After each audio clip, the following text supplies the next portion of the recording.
Good morning, everyone. May the Lord richly bless you. Thank you so much for listening in to our broadcast. I'm Jason DeMars, and I want to remind everyone that you can get in contact with me through my website, jasondemars.com, and ask any questions, prayer requests, or testimonies you have for me there. And also, I'm going to remind you that we have materials available for you to order completely free from our website. This is just one of them, seems to be the most popular. It's a summary of the revelation of the seven seals as the Lord revealed it to Brother William Branham in 1963. And once again, free shipping, free books. If you want to pay for your shipping, that's an option. If you want to send a donation to cover our costs, you're welcome to do that. We also support missions overseas. If you want to support missions through our ministry, you're more than welcome to do that. Otherwise, you can do it through your local church as well.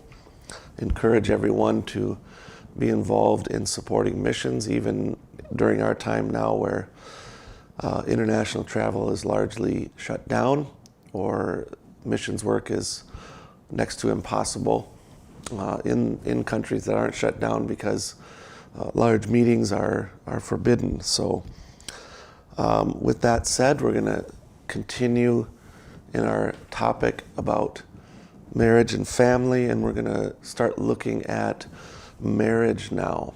I'm going to be going through some notes. Many years ago, my wife Amy and I went to something by Family Life called A Weekend to Remember, and learned a lot, just tremendous amount there.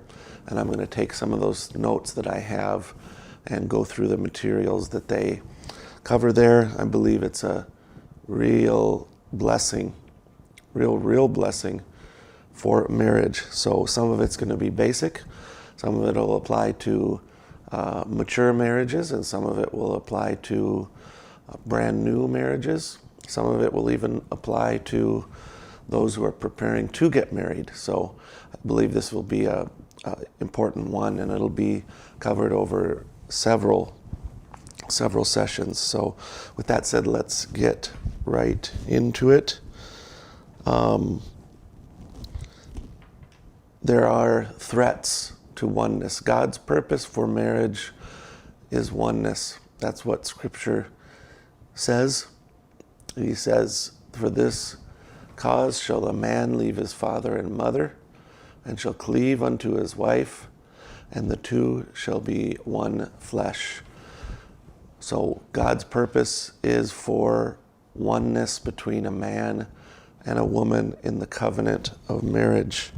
And maintaining oneness is a critical issue in marriage. We have to continually maintain that. Unfortunately, relationships that start out with enthusiasm, optimism, and hope, again and again we see in our cultures, into a disaster, where there's abuse, where there is isolation, where there is deep hurts and deep pain. And this is a terrible shame. Couples today are threatened by forces that can destroy oneness in marriage.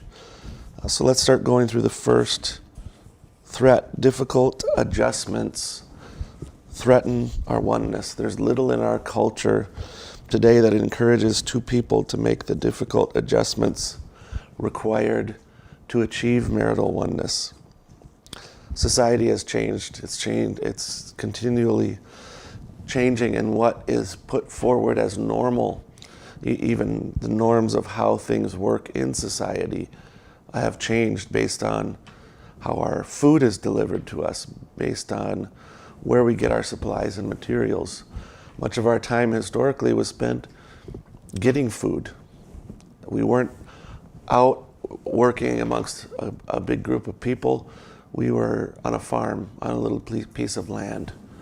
And our main interaction was trying to sell our materials, but mostly we were working on producing them, whether that be knitting and sewing, or whether that be sowing seeds and reaping fruits, vegetables, etc. So think about some of these huge areas of change. In the 1900s, home and family, highly valued. Religion esteemed as part of culture, and local and national influence. Now home and family are devalued. Religion should be kept separate from culture, and now there's a global influence. Worldview, in America at least, a Judeo-Christian ethic, emergence of national media, television, radio, internet as the primary influence of worldview in the 1900s. Now we see ethics as relative and subjective, and dominance of national and international media through social media. Marriage in the 1900s, commitment is valued. Marriage is seen as an interdependent relationship. Marriage roles were commonly accepted. Today, there's an increase in divorce. Independence is valued over interdependence in marriage. Marriage roles are confused and challenged. Fathers in the 1900s were present and active. And in the 2000s, now fathers are passive and or completely absent. In the 1900s, mothers were valued and esteemed, and now in the 2000s, they're devalued and disparaged. The 1900s, children were a blessing. Now children are a burden. 2000s. Result, 1900s family life was imperfect but intact. Now family life is fragmented and almost impossible without supernatural intervention to keep together. And whether we like it or not, our marriages and our families are impacted by our culture and the society that we live in. Another part of the difficult adjustments is contrasting backgrounds that we have bring about painful adjustments for a couple in multiple areas. Our values, if we have different values, if we have different vocations, if we have a different understanding of faith, of Scripture, whether that be a different denomination or a different part of the message. Finances, how we handle finances can be a difficult adjustment. Family history, past relationships, painful experiences. Another part of that is these motivations, superficial motivations for marriage, require shocking adjustments. Here's some motives for marriage. Typical motives: feelings, sexual attraction, or already sexually involved and feeling required to be married because of that, cultural or family pressures, and escape from singleness and boredom. These are superficial reasons for marriage, and they almost always bring about a shock and painful circumstances that need quick adjustment. Next is differing expectations about marriage, and the following areas result in unexpected adjustments. What's the roles? Who does the finances? Who cooks? Who cleans? Who mows the grass? Who is responsible for this aspect of parenting, this aspect of parenting, this part of life? Those things can bring about frustrations in marriage. Expressions of love. You know, we all probably know about the 5 love languages. If you don't, go get the book, 5 Love Languages, and read it. Very good. But we all give and receive love differently, and that can be communicated in a way where the love that you're giving is not understood. If it's an act of service, but they receive love through physical touch, or they receive love through words of affirmation, that can be a conflict. And you like to give love a certain way, but they don't receive it that way. It doesn't make sense to them. It doesn't speak to their heart. Both of you need to adjust and understand your love languages so that they can know that you love them. Differing expectations in marriage result in unexpected adjustments in the area of sexual performance. Plans for the future as well. What your viewpoints and vision for the future is can lead to frustrations. When couples fail to make the necessary adjustments to move toward oneness, isolation is inevitable. When you don't talk through things, when you don't discuss these things, and you just get frustrated and upset with each other because of your expectations, you have to talk about it. Number one, you have to change your expectations to be more in line with reality. Number two is talk about your expectations. What are your expectations for every aspect of life? You have to talk about it. You have to discuss it. If it's become something that you're angry about, don't just stuff it and run from them. Talk about it. And if your spouse comes to you with what seems like a frustration, don't take it at face value and equal their frustration. Listen. Listen to them. Listen deeply and understand what they're saying. Be patient. Be kind as you listen. Threat number 2, couples entering marriage equipped only with the world's pattern will find their oneness threatened. The world's pattern is 50-50 performance relationship. Acceptance is based on performance. If you do your part, and I'll do mine. Giving is based on merit. Affection is given when one feels it is deserved.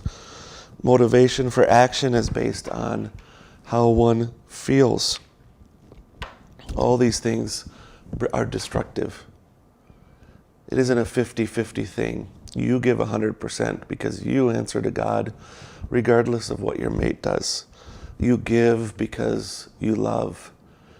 Giving is based on love, not based on worth, merit. There's this thing that people have in their mind, a point system. A woman can be like, well, I'll have sex with my husband if he meets these criterion.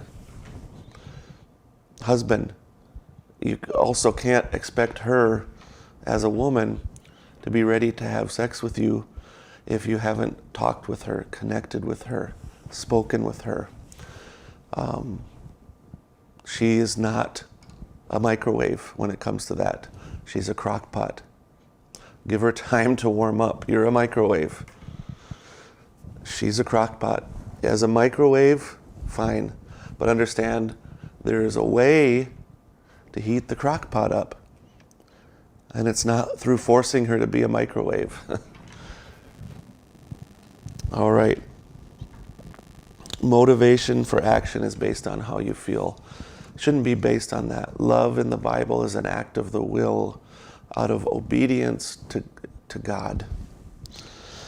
The world's pattern of 50-50 performance relationship is destined to self-destruct because of my inability to meet unreal expectations, the impossibility of knowing my spouse has met me halfway. How will you know when they've gone halfway?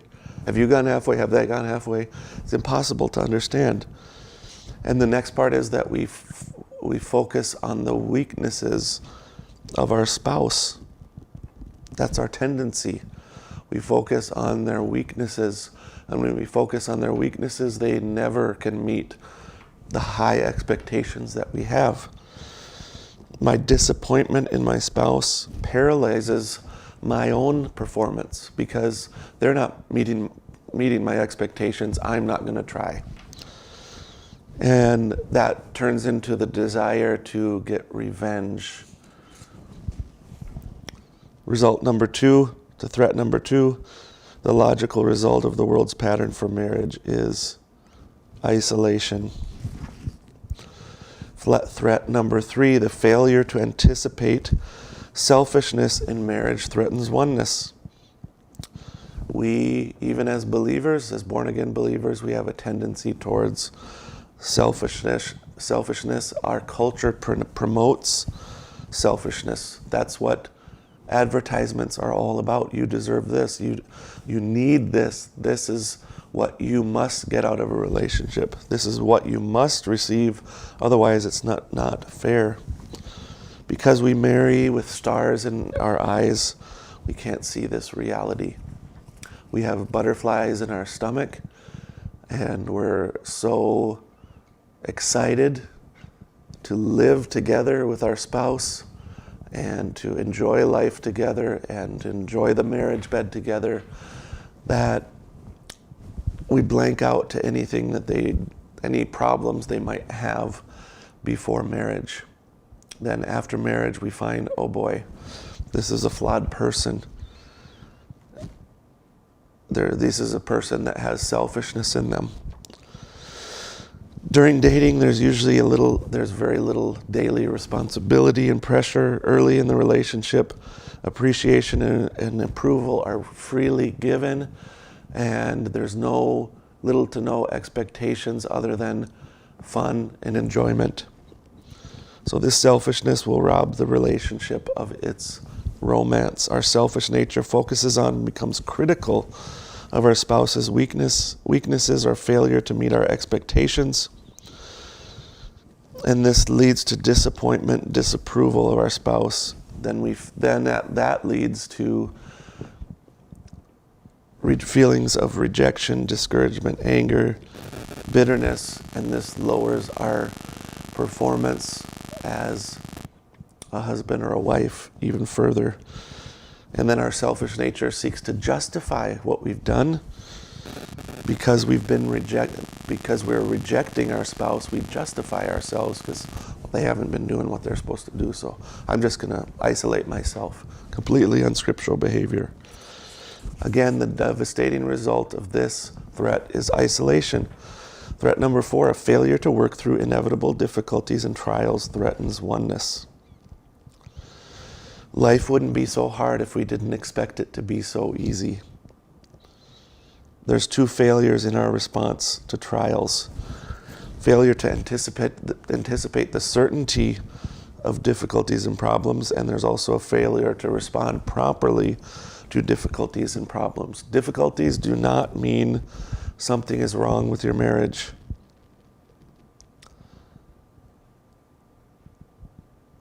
God will allow difficulties in your life for many reasons. Your response to difficulties will either drive you apart or bind you together. Some respond to problems by trying to suppress or escape the pressure. Others respond to problems by blaming or attacking. You have to have a plan to move through these periods without rejecting or withdrawing from your spouse. And I believe the best plan is your hearts have to be connected in the trial. You have to talk about it. You have to pray through it. You can't just isolate from each other. Well, I'm praying on my own. I don't want to talk about it. I don't want to deal with it. That's not a way to handle it. You've got to communicate with one another. And if it's a difficult moment and you can't communicate in that moment, say, I can't talk right now, honey. This is usually the man can't talk at that time, but sometimes the spouse, I can't talk right now, honey. I need some time to process this. Can we talk about it in 1 hour, 2 hours, tomorrow morning, etc.?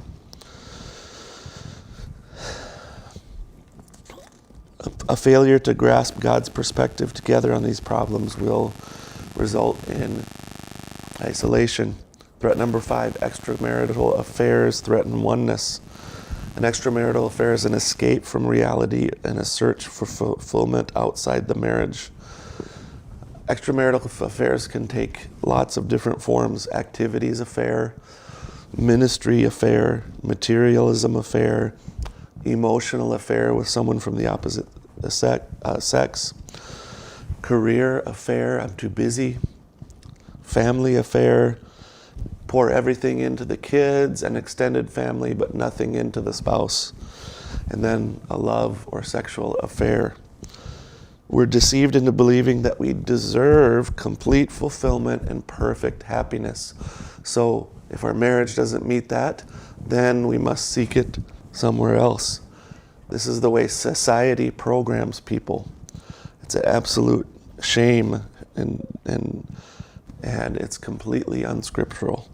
People develop an improper perception of reality. People compare their expectations and fantasies to real life. People escape to extramarital affairs. People ultimately end up in isolation. When you escape to marital affairs, you're bringing isolation in your marriage. The path to isolation leads to despair. You have multiple phases of relationship in this way. Path to isolation. The romantic phase. Oneness and happiness are goals, but there's no plan to achieve them. Then there's a transition phase. Honeymoon or early marriage. Couple begins to make adjustments to each other and their values. Twinges of disappointment strike the heart. Then there's the reality phase. It takes on a new dimension. Children, parenting, realities of life make it a struggle to continue on through the marriage. Then there's retaliation phase. You respond to the hurt you've received by isolating yourself. You pour your life. A woman pours into life into her children. A man disconnects and finds other things to do. And then there's rejection phase, emotional withdrawal, physical withdrawal that happen, then divorce. But God has a path to oneness. And God's path to oneness leads to hope and true joy. God's purpose for marriage, God's plan for marriage, God's power for marriage, God's process for marriage, God's product for marriage is oneness. So that's what we'll talk about in our next session. If you have any questions, prayer requests, or testimonies, please let me know. I want you to remind you, share this video. If you're on YouTube, subscribe. If you're on Facebook, go to our page, click Jason DeMars, and like our page, and make sure you get our notifications on both of them. Thank you, and God bless you.